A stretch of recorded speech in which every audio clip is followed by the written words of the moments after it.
dream of, and we live it. We live here in paradise. Wherever you are around the world, we welcome you, and we look forward to spending time with you today. This is Unity of Vancouver.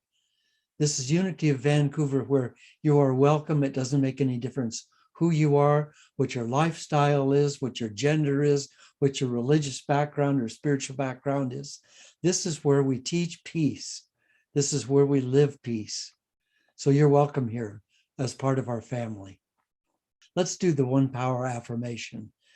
And this is a beautiful affirmation. So we move forward now with this.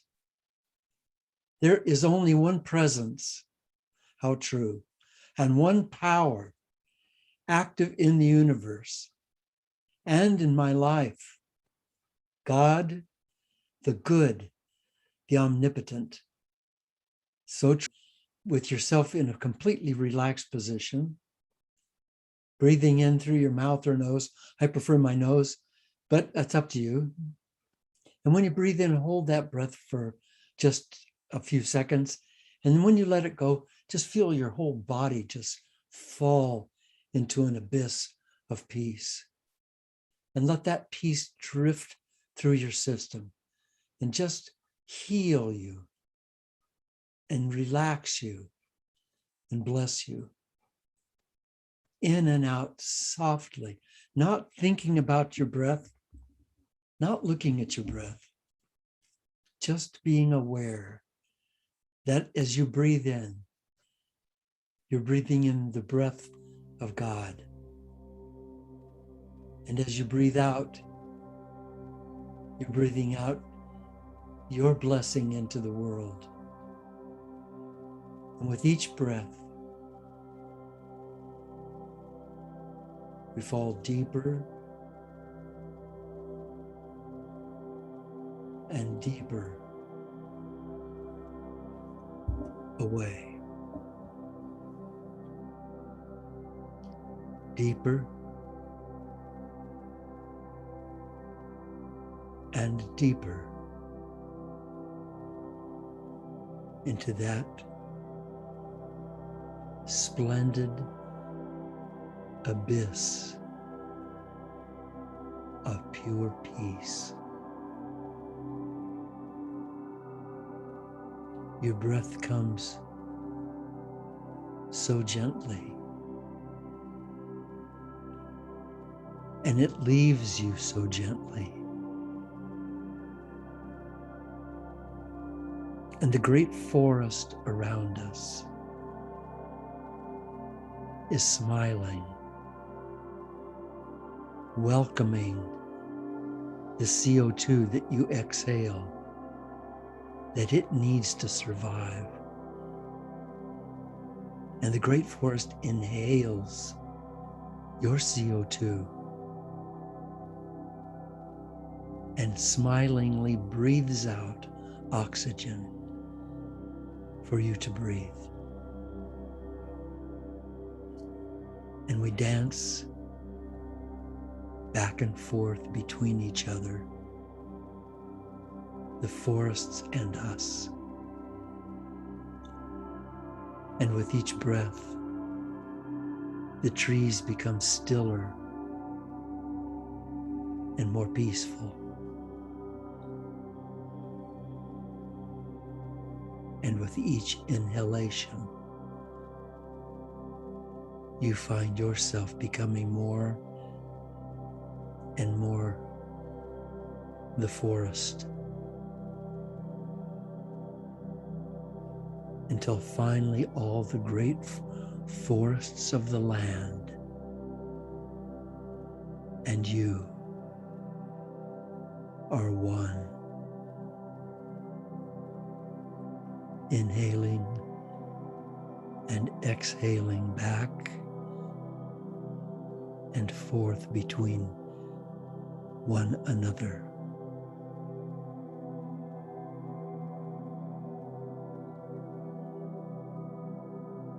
The gentleness of the forest, the open glades where the doe and her two fawns, spotted from the spring, are playing. The high mountains over which the eagle soars. That vast forest plain bathed in starlight. And you are one.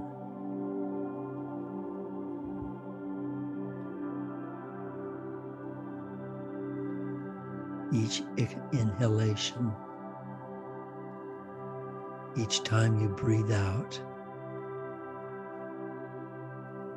you become deeper and deeper and deeper,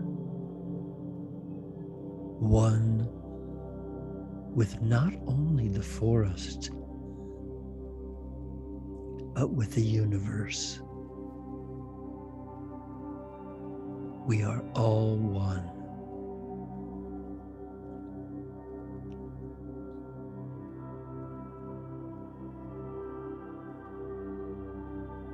And like each of the tall, majestic trees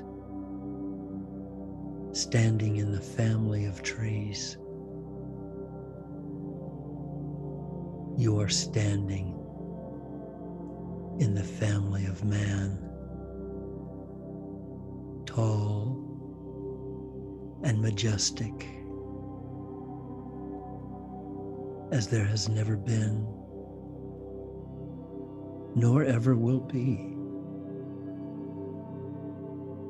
another you. You are honored.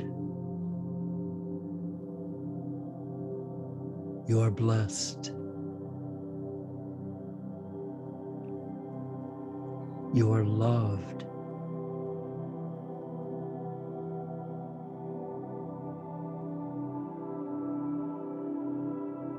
You are blessed.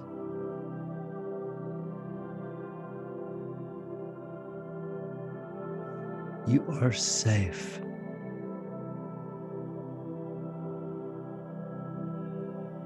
You are free.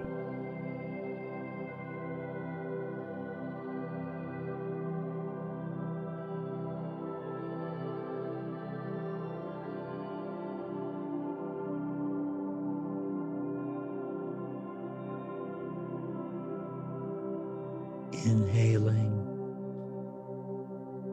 and breathing out the forests of the land.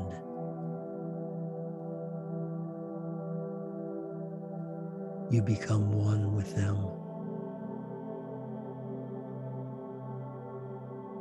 And every cell in your body is enriched at this moment.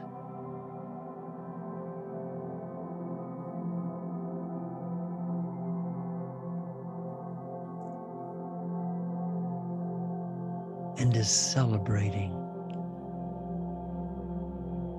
its oneness with the great tree that stands alone on a slope above the river.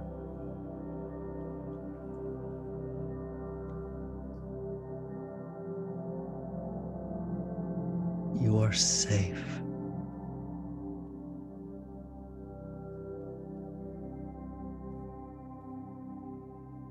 You are safe.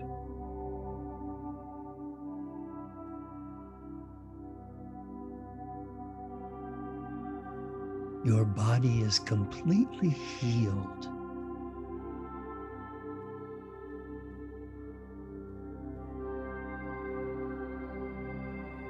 Your body is completely well now.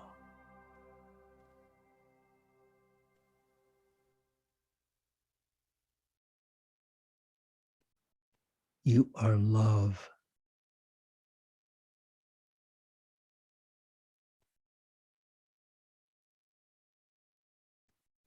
You are joy.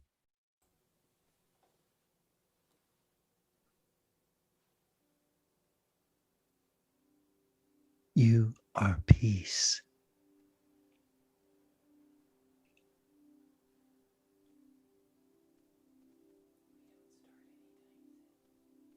and the soft wind that is sweeping you away through the branches and the needles and the limbs and the leaves so golden of the forest. That wind that sweeps you away is pure grace, is the breath of God.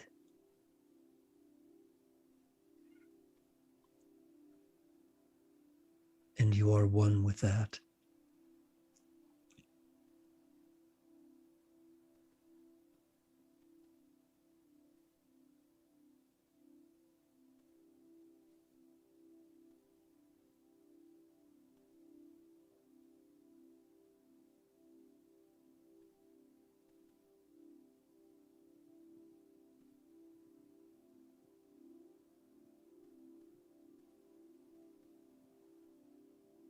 This is who you are.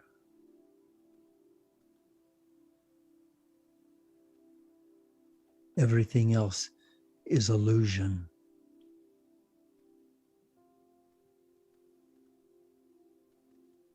The peace of who you are is the power of who you are.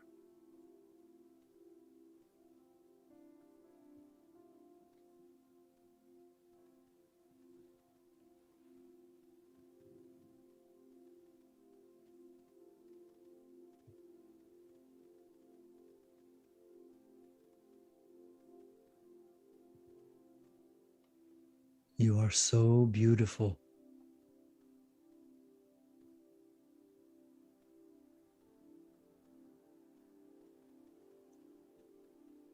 You are loved.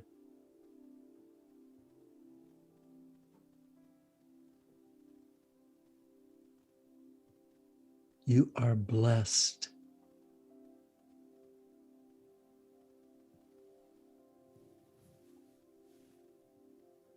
You are safe.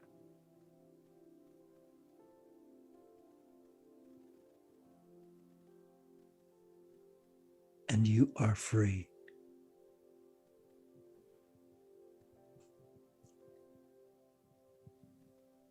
So for the next little while, just float in this beautiful dream of golden peace and love and blessings, and to know who you are.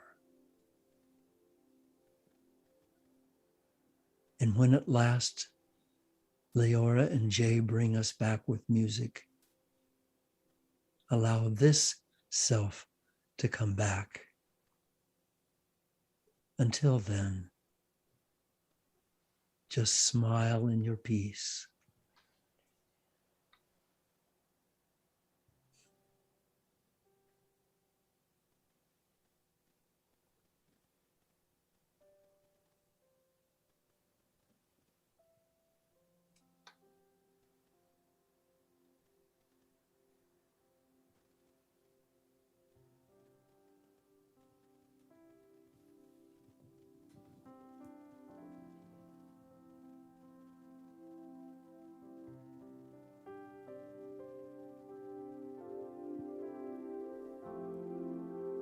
There's a secret to success.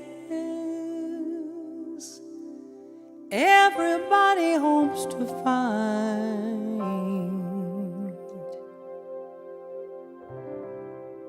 There's a key to the world, and it's mine, oh mine.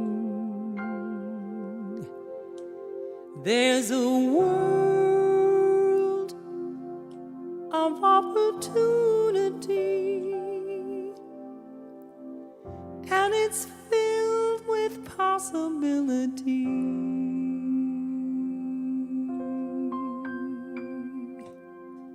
Dreams I'm gonna find.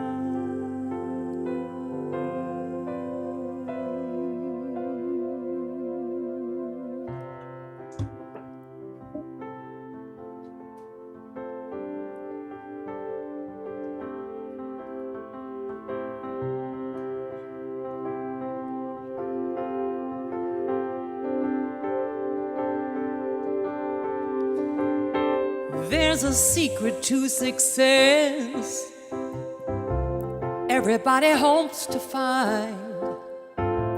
There's a key to the world, and it's mine, oh mine. There's a world of opportunity filled with possibility, dreams I'm gonna find. I got a millionaire mind. I say yes. I say yes to success. I got a millionaire mind. I say yes. I say yes to success. I got a blueprint for the future, a brand new design. I'm playing at the money game, winning all the time. There's a world of opportunity filled with possibility, dreams I'm gonna find. I got a millionaire, I got a millionaire, I got a millionaire mind. I got a millionaire mind. I say yes, I say yes to success.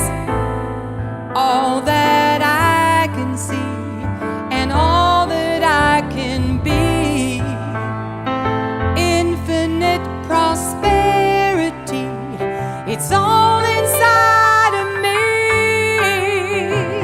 I got a millionaire mind.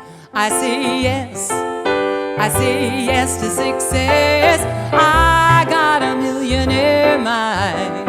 I say yes, I say yes to success. I got a millionaire, I got a millionaire, I got a millionaire mind. I could have.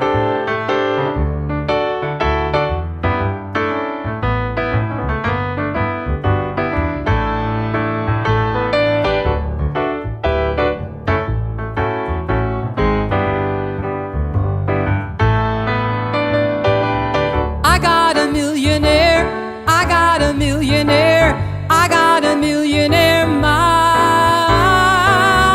I got a millionaire mind. I say yes to success.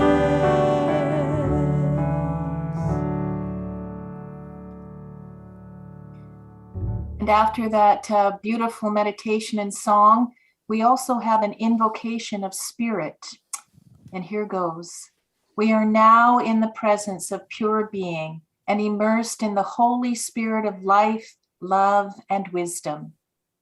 We acknowledge thy presence and thy power, O Blessed Spirit. In the divine wisdom now erase our mortal limitations, and from thy pure substance of love.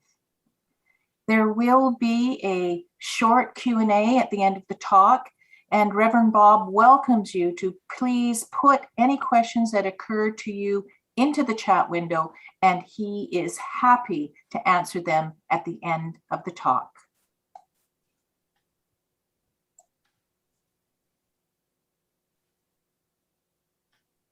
Good morning, good morning, good morning. Holy smokes, we've got a great day.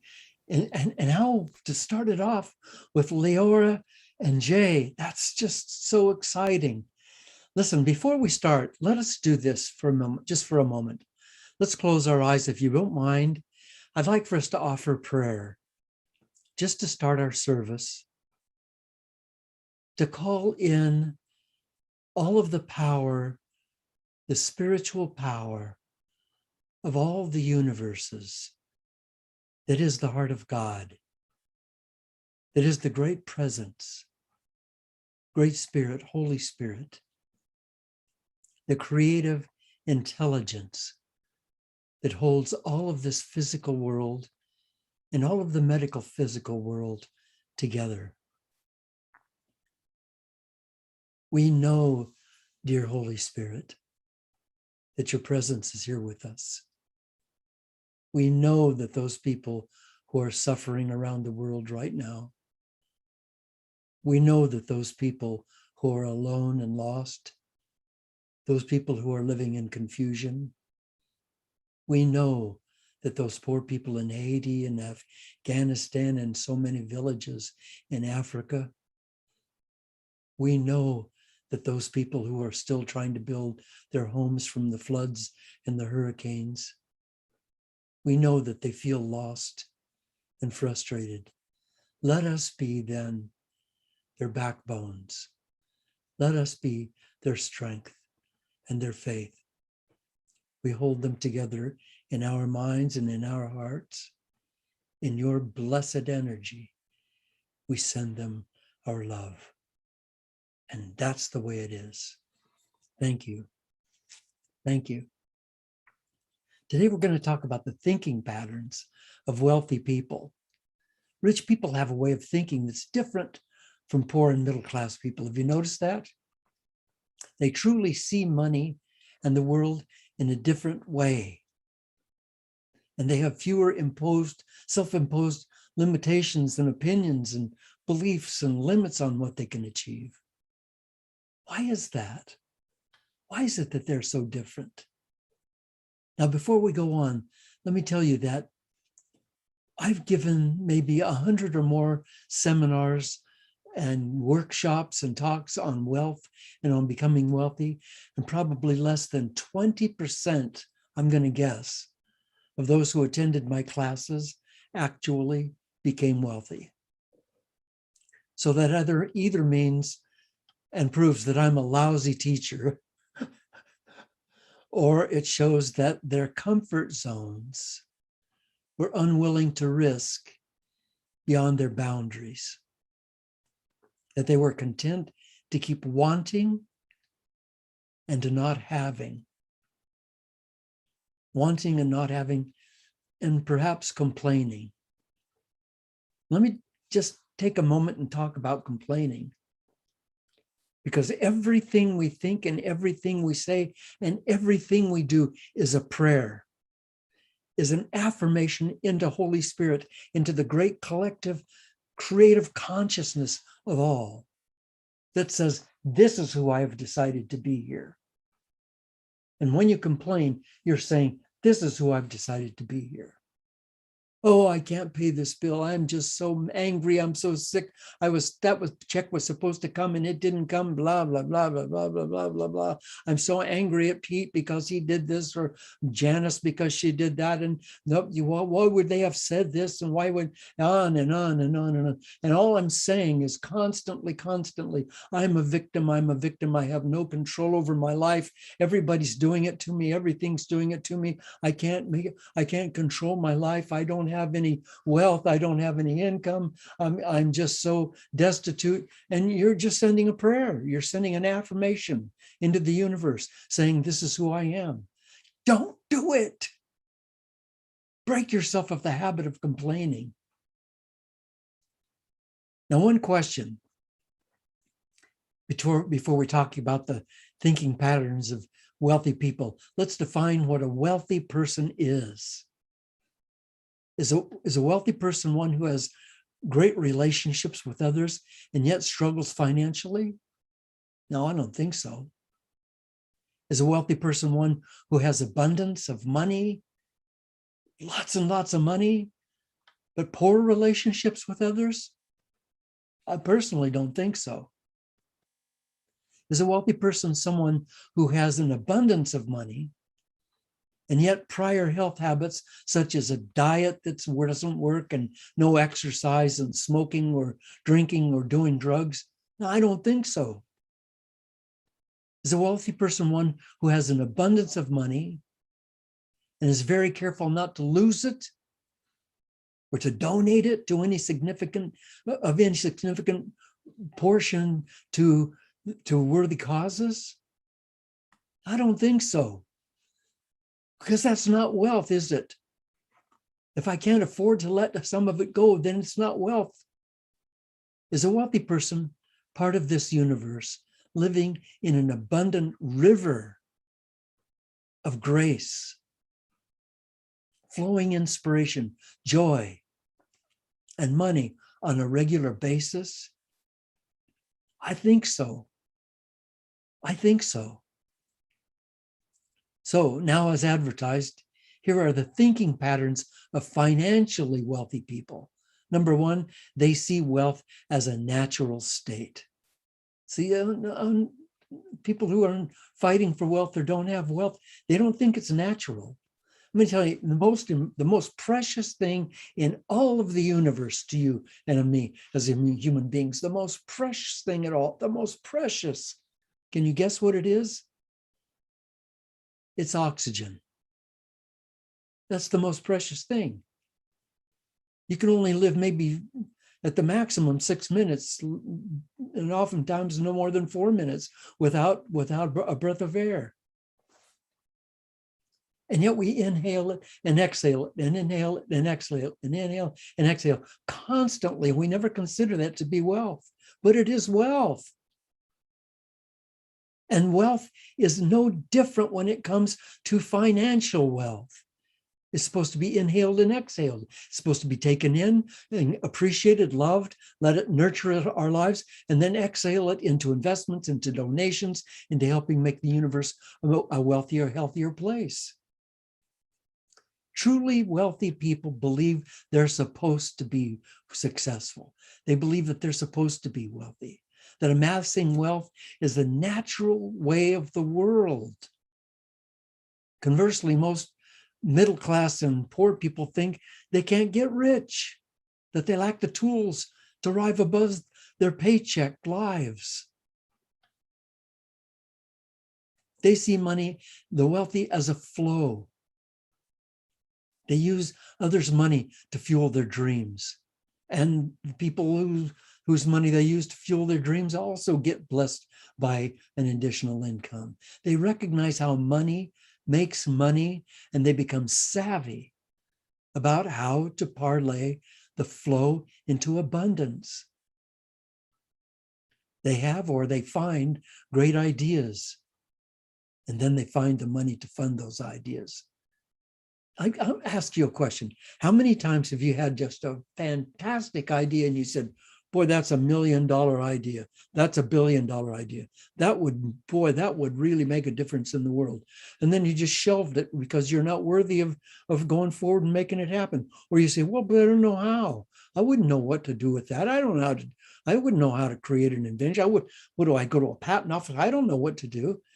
Take a step forward into your dreams.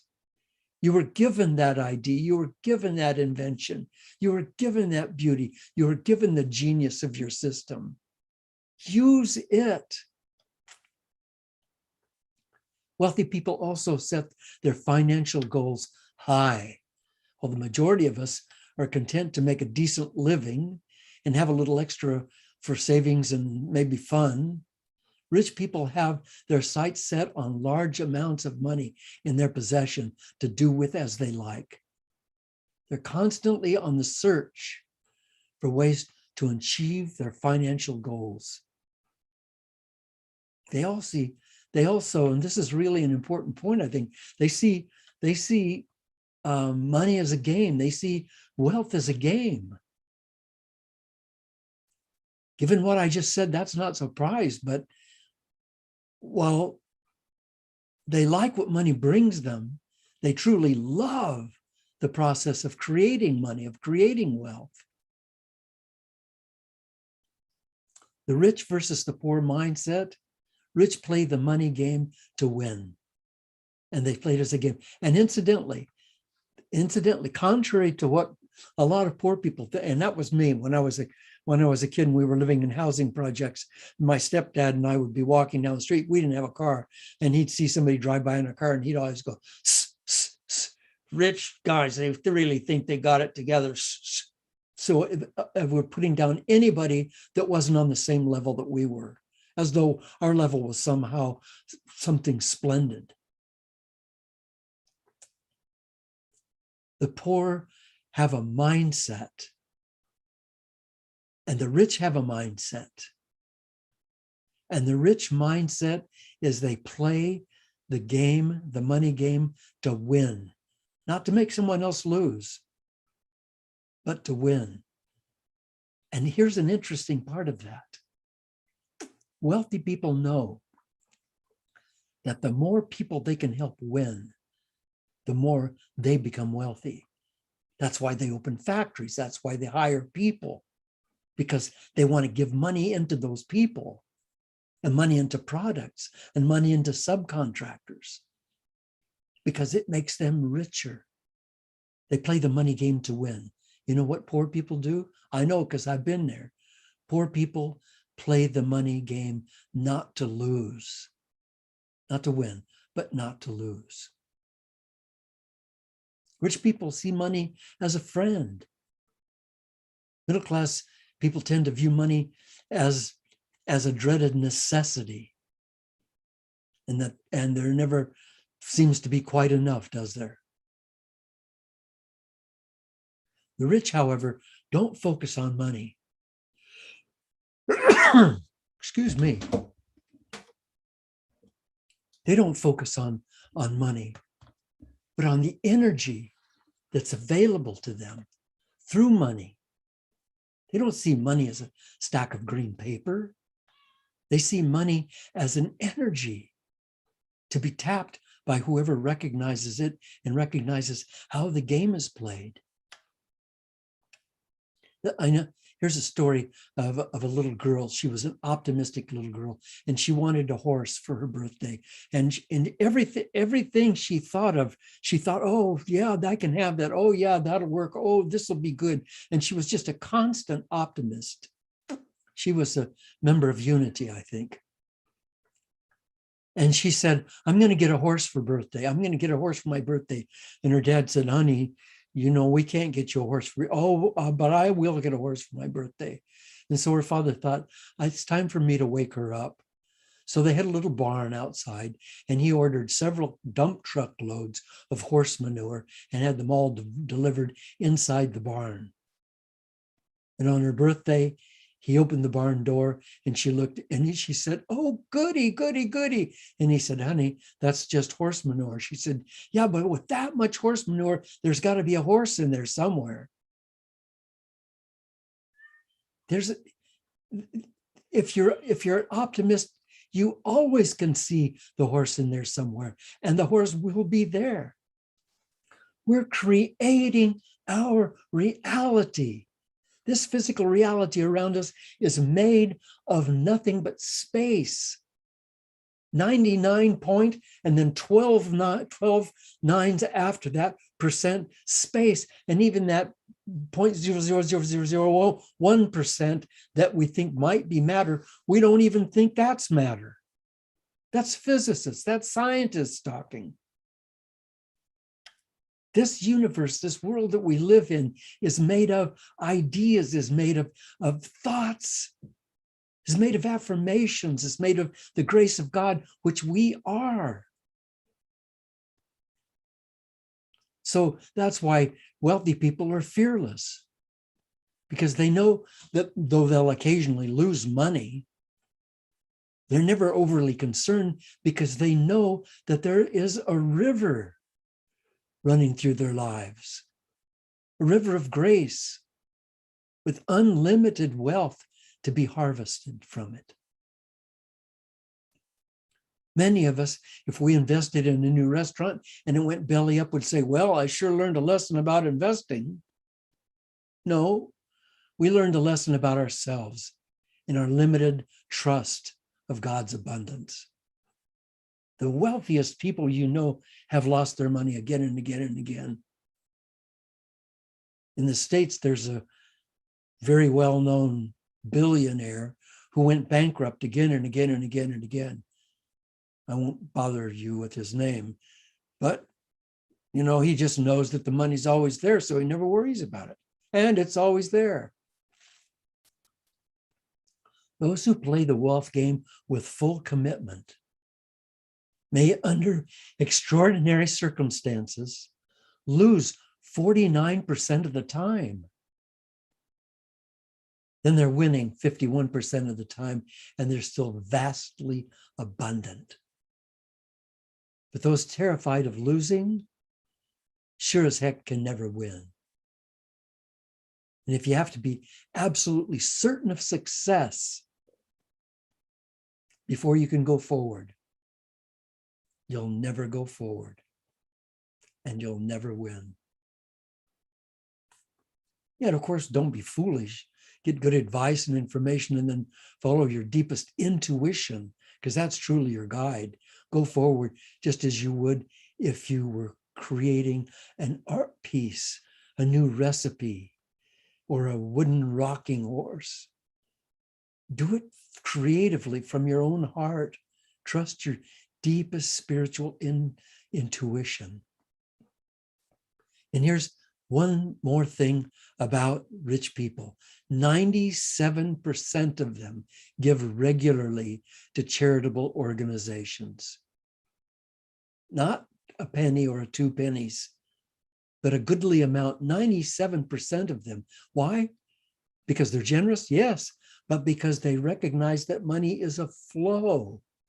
When you dam it up, it stagnates. It becomes powerful when it's moving. Poor mindsets, or rich mindsets, believe I create my life. Poor mindsets believe life happens to me. So if you want to create wealth, it's imperative that you believe that you are steering the vehicle of your own life, that you create every moment of your life, especially your financial life. And here's some homework. And I promise it'll change your life. Just try this. For the next 7 days, I challenge you to not complain. Not complain at all. 7 days. If you break it, if you break the habit, and or if you go back to your old habit and you complain about anything, start over again. That's your first day. Get 7 clean days with no complaining. And I promise you, it will change your life. And I'm not just talking about complaining to others or complaining out loud, complaining in your own head as well. Thousands and thousands of people have had this challenge from another esteemed trainer, and they've personally said to that man that the exercise completely transformed their lives. And I believe it'll transform yours and mine as well. Believe you can, and you can. Do it.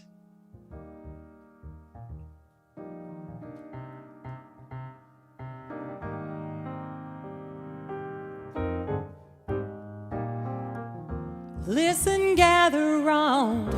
I found something that you can use.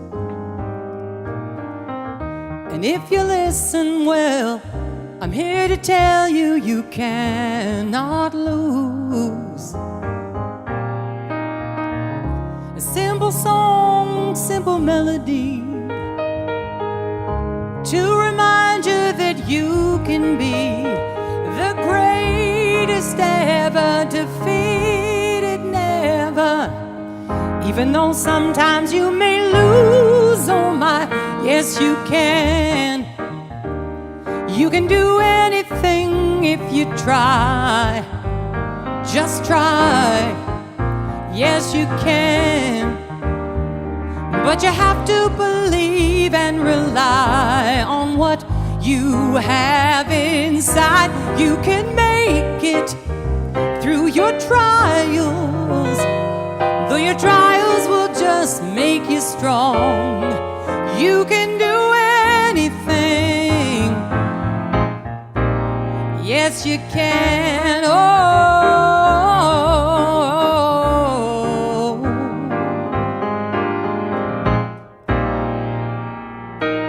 teach your children well.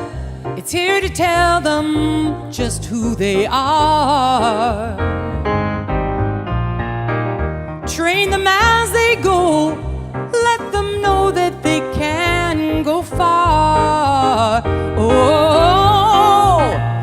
Oh, my brother, why do you wait? Tomorrow might just be too late. For love is the provision. Make the decision. You can do all things through your faith. Oh my, yes you can. can do anything if you try. Just try. Yes, you can. But you have to believe and rely on what you have inside. You can make it through your trials, though your trials will just make you strong. You can do anything. Yes, you can. Oh, oh.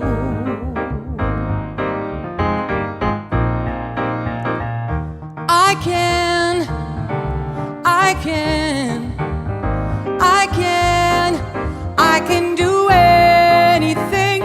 I can, I can, I can. Yes, I can do anything. No matter what, if you can just conceive it. If you believe it, then you can achieve it. I can, yes, I can do anything. No matter what, if you can just conceive it. If you believe it, then you can achieve it.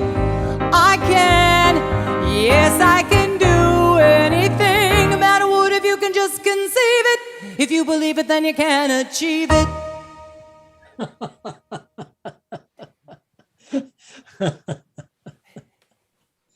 Now, I want to just mention to you that song not only was a perfect song, but the people playing and singing that song were perfect. Because think about this for just a minute. Neither Leora or Jay were born with that ability.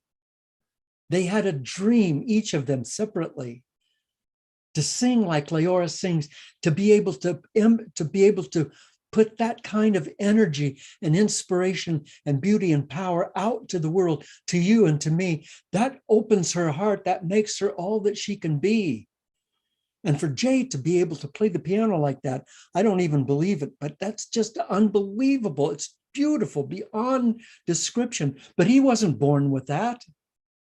They had a dream and they dared to follow it. And as the result of that, they're touching the world. And the wealth that flows through them is the wealth not only of money, but the wealth of knowing that they are making a difference in the world. Would you like to be part of that? Then do what she said. You can achieve it if you can believe it. Just do it. The number one reason most people don't get what they want is because they don't know what they want. Rich people, wealthy people, people who are making a difference, they're totally clear about what they want. And they're totally clear that wealth is a part of what will make it happen for them. They're unwavering in their desires, fully committed to creating wealth, fully creating the ability to have enough money, enough resources to go forward and do their life's work. They don't send mixed messages to the universe. They don't complain and say, well, no. They say, this is who I am. This is where I am. This is where I'm going. This is what I'm doing. No questions asked. Another way of understanding this is to answer the following question. How many people do you actually serve or affect with your life? How many? 7 billion of us on the planet. How many of those lives have been touched, awakened, moved, inspired, transformed because you were here? If you're following your bliss, you're serving the world. Our dear Joseph Campbell said, follow your bliss. What a great statement. That's the drinking gourd. That's the North Star. That's what calls you forward into your work. It's a simple law of nature. An apple tree grows apples every year. And those apple trees that got abandoned in the forest by a farm that is no longer there, they still put on apples, and the apples fall to the ground, and the deer come and eat them off the tree, and the squirrels eat them, and other badgers and other animals come and eat them off the ground, and they rot and go into the soil, and the earthworms and the rest of those, and then the nutrients go back into the tree to make the tree strong. That's the nature. That's the flow. Wealth is part of the flow. You can't cut yourself off from it. And it's not like you have to have some special something to be able to do that. It's available for you now. See, a miracle of life. And goes all around from the snowpacks in the high country to the earthworms eating apples. Each of us is a unique being, gifted with the abilities to do what no other ever could or ever will be able to do, because you're a unique individual being. And if you have any doubt about this, tell it to Shania Twain, tell it to Jim Carrey, to William Shatner, to James Cameron, to Morley Schaefer, to Gordie Howe, to Jim Horton, to Neil Young, to Dan Aykroyd, to Margaret Atwood, to Martin Short, to Celine Dion, to Wayne Gretzky. Besides all being Canadians, those 14 people have something else in common. They were willing to pay the prices of looking different, of being different, of overcoming the discouragement of others, of moving beyond their comfort zones and becoming who they came here to be. Beyond the self-identities most of them grew up with, they dared to leave the small and limited thinking of unrealistic dreams and follow their bliss. And in doing so, not only did they become wealthy, they also still daily contribute to our world. Even those who have passed on still daily contribute to our world. And yet, please hear this. There's not one of those 14 more loved by Great Spirit than you. Nor is there one of them with more to offer the world than you. They each dared to plant their individual seeds of potential in the garden of life. They have a brief time here, and in that brief time, they turn the lights on as brightly as possible. You see, they didn't get famous and rich and then take the big risks of leaping into the world.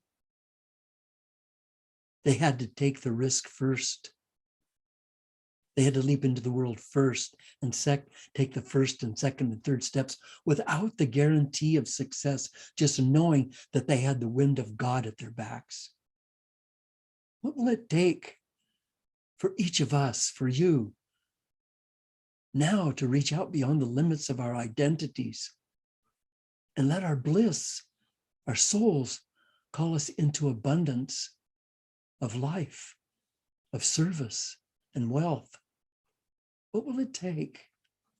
Let's think on that. I love you.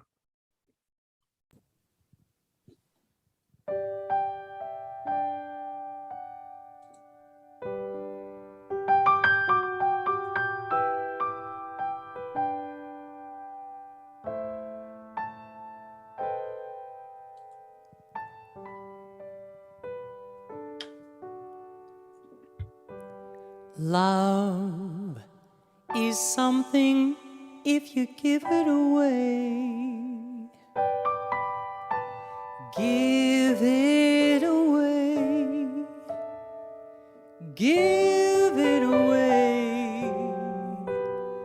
Love is something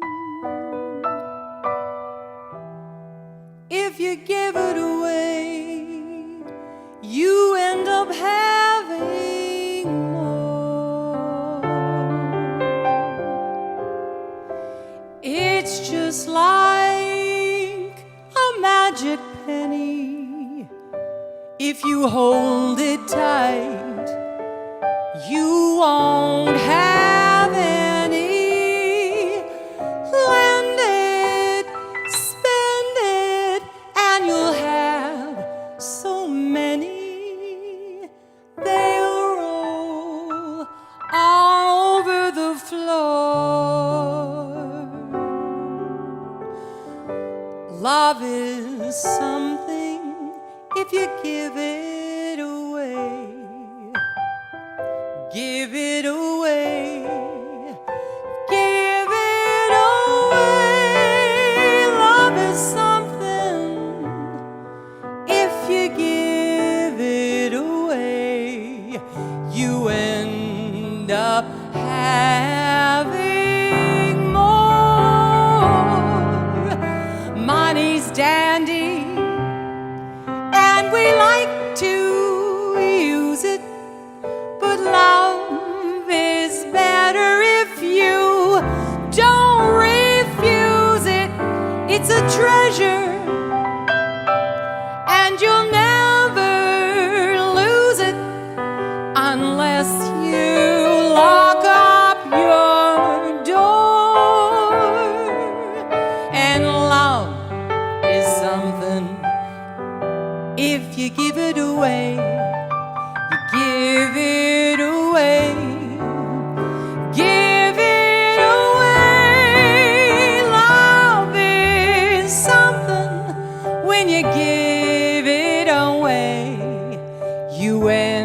end up having more.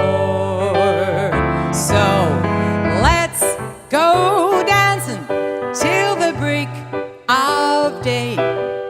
And if there's a piper we can pay, for love is something, if you give it away, you end up having more, more, more. Sing, love is something, if you give it away, give it away, give it away. Love is something, if you give it away, you end up having, you end up having, you end up having more.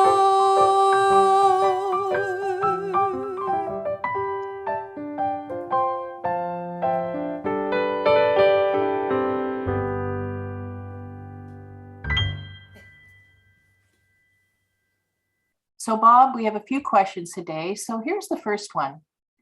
You use the word poor in your talk. What is your definition of poor?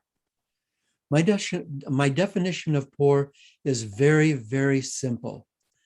Poor is an attitude. Poor is an attitude.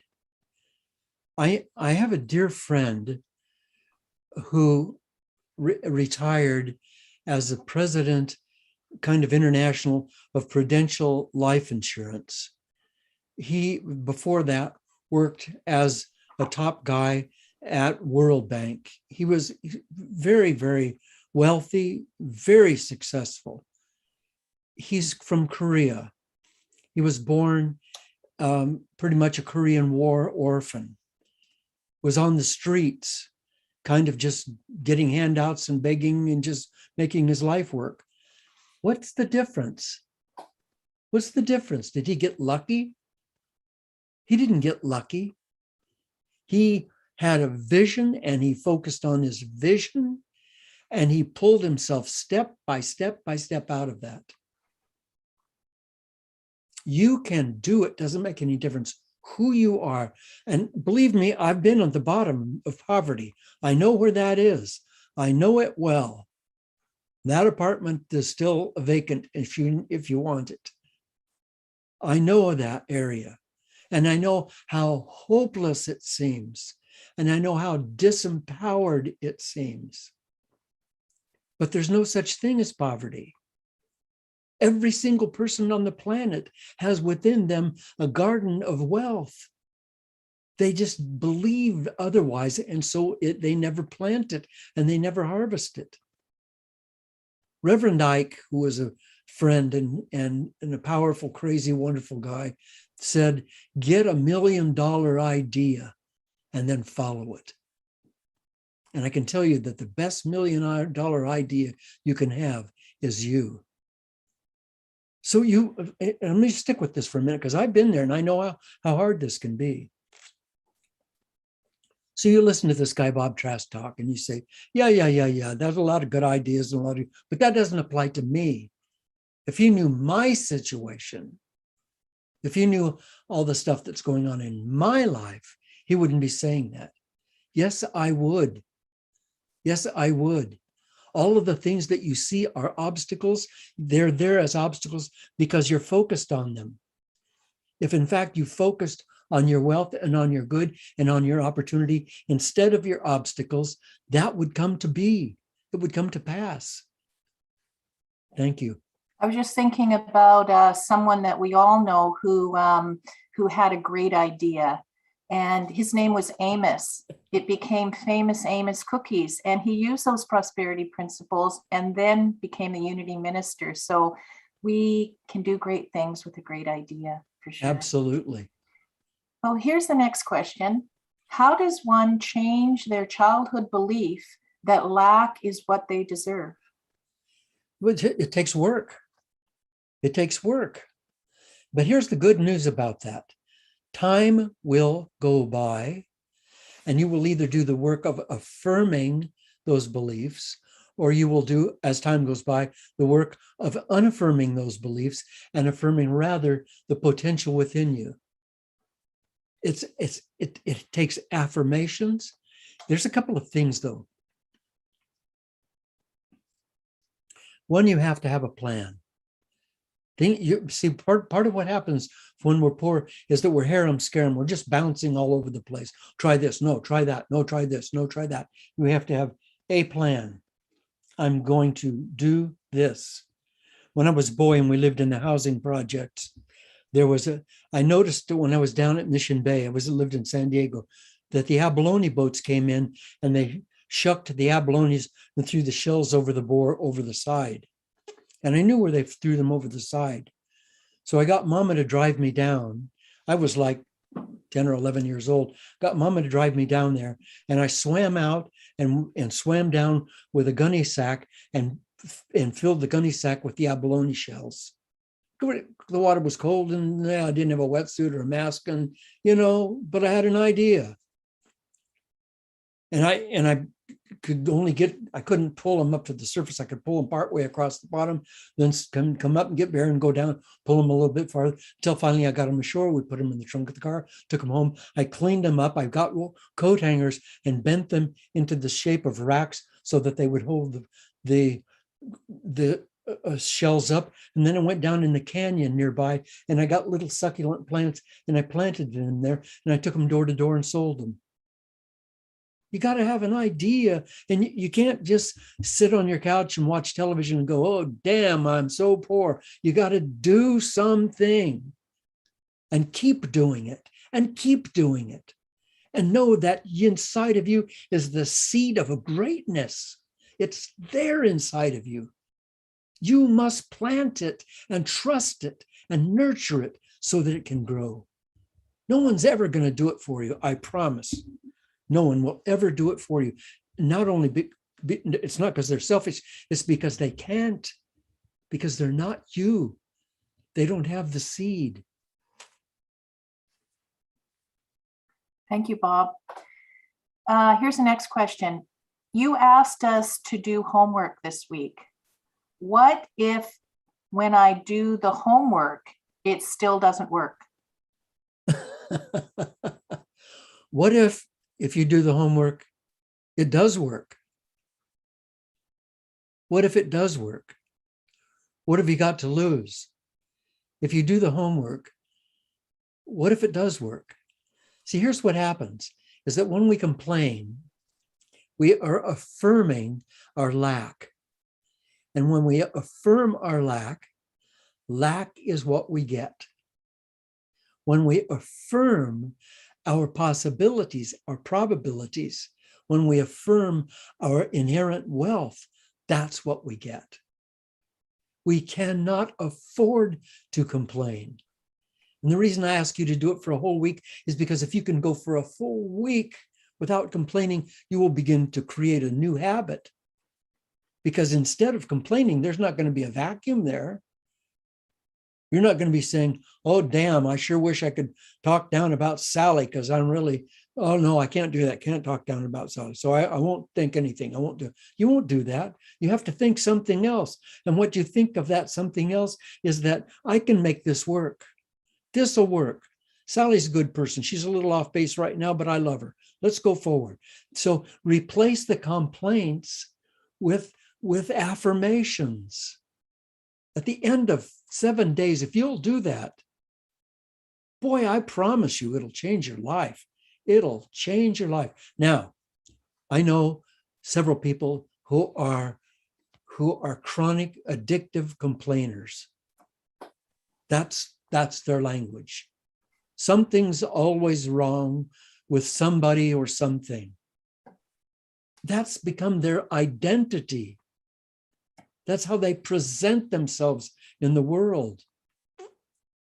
I don't think that I'm going to get one of those people to stop complaining for 7 days, because it's their identity. They have their security in complaining. They have their comfort in complaining. Don't be one of those people. So Bob, actually there was a Unity minister who actually did the no complaint bracelets, and you can actually just go online and order them, and they're a little bracelet, and every time you complain you have to move it over to the other wrist, and the idea is to keep it on your left wrist for most of the day. So just a reminder. Great, Anyways. great. Yeah. And actually it was featured on the Oprah Winfrey Show a few years ago, and boy, it really got people into action. Bob, there are so many prosperity books in the self-help section of our bookstores, and many have been written over the years. Is there one that you might recommend if someone really wanted to get into prosperity principle thinking? There's one that will be coming out not too long from now, and if I were you, I would wait for it, called The Metaphysical Millionaire. And that book will change your life. And I'll let you know more when I find out about when that book's going to be coming out, but I would wait for it. I can tell you that, and I say this with joy, most of the books on becoming wealthy were written so that the writers could become wealthy. And they did. But if while you're waiting for me to give you the name, you want to find one book that you can read, then read Think and Grow Rich. One of the oldest New Thought books around anywhere, maybe the oldest get rich book ever written. Think and Grow Rich. Just go online and buy that book. That'll hold you until this other book comes out. So speaking of books, the book The Secret came out many years ago, and the question now for you is, does the law of attraction really work? Most definitely. So that's why it's so vital that you get a prosperity consciousness. Because see, this universe that we live in, forget about the stars and galaxies and all of that. The multiverse, the great enormous eternity, that doesn't have form. It doesn't have, this stuff is all made of space. This body is made of space. Everything's made of space. So forget about all of the stars and the moons and the people and the bodies and the trees and the land and the seas. Forget about all that. Look at what it's made of. It's made of space. And space is not empty. Space is an attitude. Space is the grace, the presence, the breath of a living being, the creative, intelligent energy that we call God. And you have within you, invisibly, attitudes, ideas, thoughts. When your thoughts align with total abundance, they react in that great space to create abundance. You can create anything you want. If you just send the information to the great Amazon in the sky, and the order comes back. There's nothing that's not possible.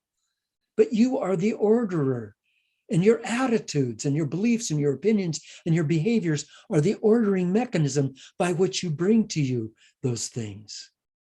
Yes, the law of attraction is absolute. Yes. So someone in the chat said that they read a book called A Happy Pocket Full of Money, and that was one they would recommend. So just wanted to put that out there. Good, thank you. This is a really great question, and I think really a good one right to ask now. What exactly is the law of divine compensation? The law of divine compensation very simply means that it flows out of you and it flows into you. If it flows out of you, it flows into you.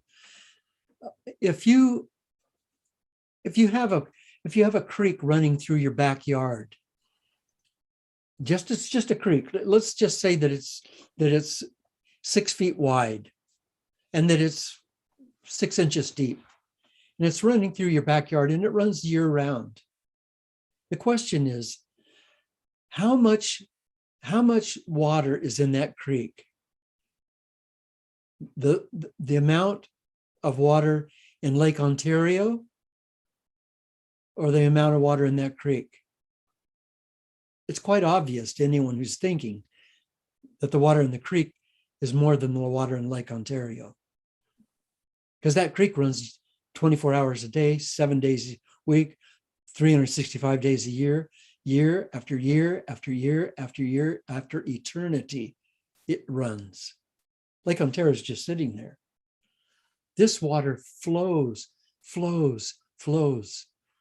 The law of compensation says that unless you dam it up by your being stingy, I don't think I can afford to tithe to Unity this month because I didn't get very much money, and I don't, if you let that flow through you, you have more abundance than any Great Lake, because it's the flow that makes you wealthy, not the bank account, the flow. The people who have hundreds and hundreds and hundreds of millions of dollars. If you went to one of them and said, I need for you to just write me out a check for $1 million right now, most of them, at least many of them, would say, I can't do that. I don't have $1 million in the bank I can write for you right now. You'd say, well, wait, you're a multi-millionaire. Yeah, but it's all working. That money's all working. It's in ships, and it's in cargoes, and it's in stores, and it's in salaries, and it's working. It's flowing. I don't have it in a pond. It's flowing. And your money needs to be flowing. So this is actually in perfect synchronicity, Bob, and maybe you can add a little bit to what you've just said, but this is the question: is tithing related to having a wealthy mindset? Yeah, or having a healthy mindset is related to tithing. It's if somebody says to me, Reverend Bob, I'd like to be tithing. I'd like to be giving 10% of my income to the church, but I can't afford to. I don't say, oh, come on, listen, you can't. I don't say anything. I might say this because I believe it. You're right, you can't afford to. You can't. If you say you can't afford to, you can't afford to. It's true. And if you say I can't afford to, then you can afford to. Because when you tithe, what changes is not the amount of money in you. What changes is your attitude about your worth. What changes is your attitude about your worth, about what can come into you. You say, I can afford to give away. I'm only making $100 a week. I sure as hell can't afford to give $10 of that away unless I can. Because if in fact it's the flow. When I was a boy, we used to have, in this one place, we had an old pump out in back, and we went and got water, one of those crank handle things. And sometimes the pump, you do that and the pump would just be dry. It would be just sucking air. Then you had to prime the pump. You had to pour water down the pipe to prime the pump. You have to prime your life constantly by letting water flow through it. You can't afford to have a dry spot in your life. That's why I tithe. I gladly and happily tithe 10% of everything I get. And incidentally, I also make donations. I tithe and I also make donations. I don't call my donations tithes. I donate to a lot of places, but tithing means I'm going to the source of my spiritual awakening and empowering that center, that place, as I can, because that means I belong then in that consciousness. I'm a part of that family. Yeah, tithing definitely is a path to wealthy thinking and to wealth. So this is a three-part question, and you may be able to answer it in one go here. So here it goes. The first part is, can you speak to the relationship between serving others and abundance? Second part of the question, so we should celebrate people like Bezos who provide horrible working conditions for many thousands and pollute and destroy the planet with their highly polluting space travel aspirations? Question mark. And what do you say to people who blame the wealthy for people being poor? Yeah, well, that's that. You got a whole bunch of attitudes all crammed into one question, and they're really good ones. And actually, it should start the other way around. We should talk about people who pollute the planet, and people who try to keep other people poor, and then people who are in service, because service is wealth. I could just stop right there because that's really the answer to all three questions. Service is wealth. If in fact you're being in service to others, then that means you have to have something to serve them with. And if you're serving others, then what you need to serve them with will be provided. It's the law of attraction, it's the law of flow. When you uplift someone, you have to have the means to uplift them. It will be provided. When you reach out to others, that which you need to reach out with will be provided. So yes, service is the way to wealth. And in terms of supporting very wealthy people who are polluting the planet, whoever they might be, that doesn't have anything to do with you or me. That's someone else's monkey and someone else's circus. That doesn't have anything to do with you. It doesn't have anything to do with me. We're focusing on us, on what we're doing, on who we are. And yes, they're part of our family. And yes, we'll come in contact with them. And yes, we'll flow through their atmosphere, and they'll flow through our atmosphere. And love heals all things. And so as long as I'm continue to love those people, eventually they come back to the garden. Thank you. Great. And here is one last question. What is the best way to get rid of interference from monkey mind when I am trying to feel and think thoughts of a prosperity mindset? I have a personal idea, and that's I go on. I don't just do this to get rid of the monkey mind, but I do that because it empowers my work. I go online to Google and I go to soft saxophone music, and then I find a 24-hour or whatever video that plays soft saxophone music, and I just let that just comb through my body like combing through hair, just combs through me and heals me and makes me so rich and so wealthy and so happy. That's one thing. But I tell you that no one was ever on this planet with a stronger monkey mind than me, and to some degree probably still. Affirmations. Affirmations are not just something I say. I am free, I am free, I am free, I am free, I am free. Those are words. Those are words. Affirmations happen inside of me. When I feel I am free, what do I actually feel? I have to feel that when I say I am free. I have to make my behavior in the next minute be a behavior of a free person. I have to have my conversation with you be the conversation of a free person. I have to have my thoughts before I go to sleep and my first thoughts when I wake up, the thoughts of a free person. I say if I am free is my affirmation. And incidentally, the reason I bring up I am free, some sort of got just a suggestion coming through my spiritual mind that was an important thing to say. When I'm saying I am free, what I'm saying is I am not driven by obligation. I am not driven by obligation. I am free. I am not living under the weight of obligation. I am free. I do what I want to do. I'm going to get up tomorrow morning and go to work. I do not have to. I want to. I am free. And when I say that, when I live that, when I believe that, when that works through me, then that monkey mind changes its tune. It starts eventually singing in tune with what I want rather than against it. Thank you so much. Thank all of you for your questions. Great questions today. Next week, we're going to jump deeper into abundance. Yes.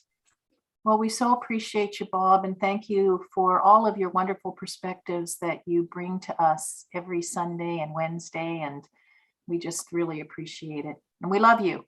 Thank you. The light of God surrounds us. The love of God enfolds us.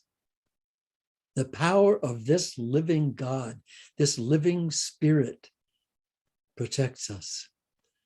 The presence of God is watching over us so that wherever we are, God is, and all is well and abundant.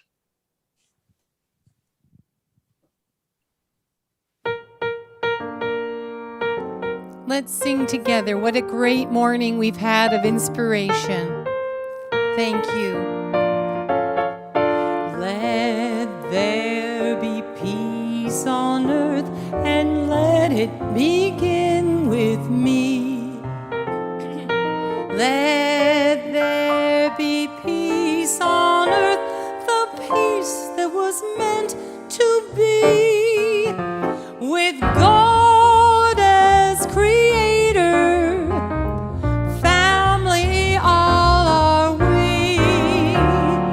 Let us walk with each other in perfect harmony. Let peace begin with me. Let this be the moment now. With every breath I take, let this be our joyous vow, to take each moment and live each moment in peace eternally. Let there be peace on earth, and let it begin with me.